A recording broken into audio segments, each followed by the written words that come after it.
Well, hello everybody, and welcome to Management Concepts. Once again, I'm Professor Curran. Thought I would give you a few helpful tips on writing assignment 1 for the class, which is the comparison of management between Kodak and Fujifilm. It's a 300-point assignment, and it's the first big pointed writing assignment in the class. So you want to make sure you do a good job on this. So I thought I would offer some good, what I think are helpful tips, and tell you some of the mistakes students have made in the past, and hopefully you can avoid those. First of all, if it says 6 to 8 pages, it means 6 to 8 pages. That's 6 to 8 pages of text. 5 pages with 1 or 2 sentences on the 6 pages, not 6 pages. 6 full pages of text. Now, knowing it's 6 pages, it's usually a good idea to start on this as early in the week as possible. So if you haven't started on already, it's probably a good idea to jump on this as soon as you can. Probably where students will lose the most points on this assignment is a couple of common errors people make. The first one is that they usually do not include enough academic references. The assignment says you need at least 3 quality references. Your textbook shouldn't count as a source, and Wikipedia, encyclopedias, dictionaries do not count as sources. For this one, you need to dig up some information on Kodak, on Fuji. There's plenty of websites out there that will give you information on those. So not only do you need a reference page at the end, okay, but you will also need what are called in-text citations in any academic writing. Now, what gets cited in an academic paper? Okay, any insight that's really not your own originally requires a citation. So let's say you go to a website and you're looking up some information on Kodak and you paraphrase it. I would strongly recommend, strongly recommend, do not directly quote, or above all, do not copy and paste anything. That is a surefire way to get a really bad grade on any academic assignment. Do not copy and paste. So let's say you read a couple paragraphs on Kodak and you paraphrase it. So you've got the information there in your own words, okay? But the information did not come out of your own brain. It came out of this website. So at the end of the paragraph or the end of a couple sentences, you will need a parenthetical citation. Parentheses,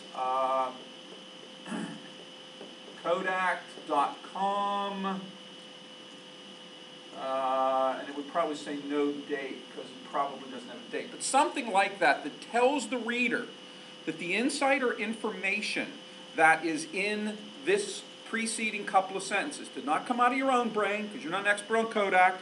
It came out of this website. And then if I wanted to figure out exactly where, I would go to your reference and you would have a full citation there.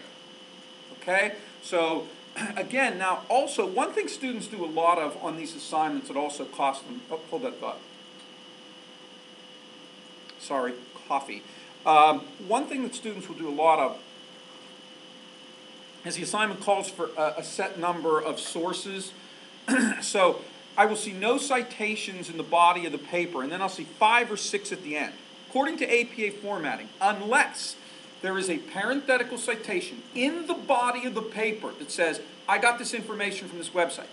You're not allowed to have it in your reference list, okay? So if it is in your reference list, it must have a citation somewhere in the paper that says, oh, I got this information from this source. So if it's in the reference list, it must be cited in the paper. If it's cited in the paper, it must be on the reference list, okay? So please make sure you do that. So that's one place a lot of people lose points. Another is not understanding APA formatting. Oh my gosh, you get a lot on this. If you are unfamiliar with APA formatting, it's probably a good idea that you take some time this term to get to know APA. All Strayer assignments are done in APA formatting, so the sooner you get more comfortable with that, the more likely you are to be successful in further writing assignments. Now, one thing I have used, if you're not super familiar, there is a website called Son of Citation Machine.com.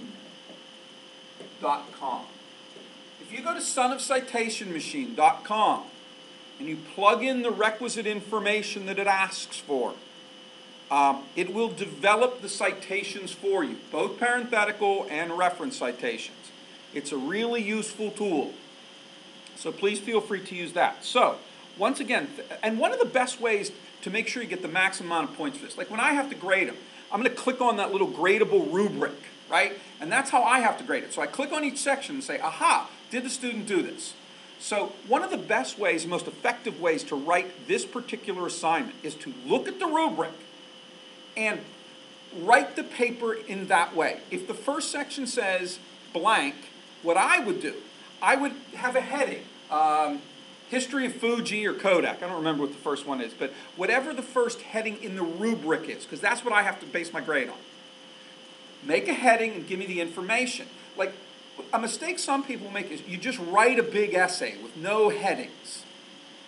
Then I have to look for the information, and that's hard because sometimes I may miss your point.